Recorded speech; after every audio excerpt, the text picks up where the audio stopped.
When we were children, our days flew by in the village and, as usual, we spent most of our time on the streets. Across the street from our house stood an abandoned manor house. Why it was vacant, I don't know exactly, but the place was frankly uninspiring. The old cabin, made of logs, was always creaking and wobbling in the breeze, especially annoying at night. But this was not the only place that attracted our attention. On the property stood a structure that looked like a barn or summer kitchen.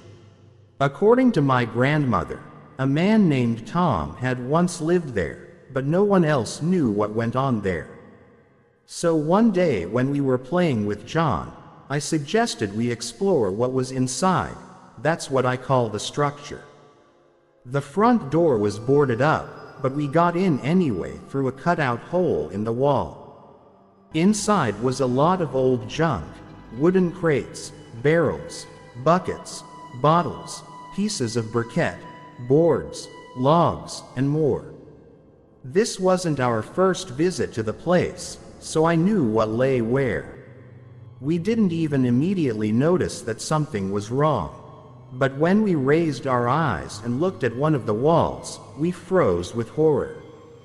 The crates that used to be scattered all over the room were now neatly stacked one on top of the other and almost reached the ceiling.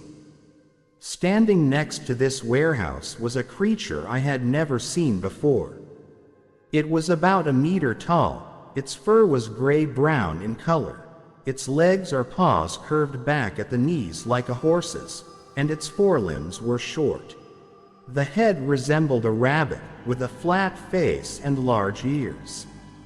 The creature stood on its hind legs, holding one of the crates in its front ones and trying to put it on the pile.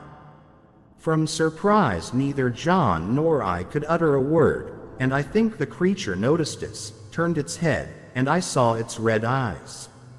I remember that look even now, 20 years later. For a few seconds we just froze, then, dropping the box, the creature jumped up and started climbing up the pile without making a sound. Soon it disappeared through the hole in the ceiling, and we ran toward my house, screaming in terror. When we entered the room, we stammered and told our grandmother what we had seen. Of course, she didn't believe us, but went to check anyway.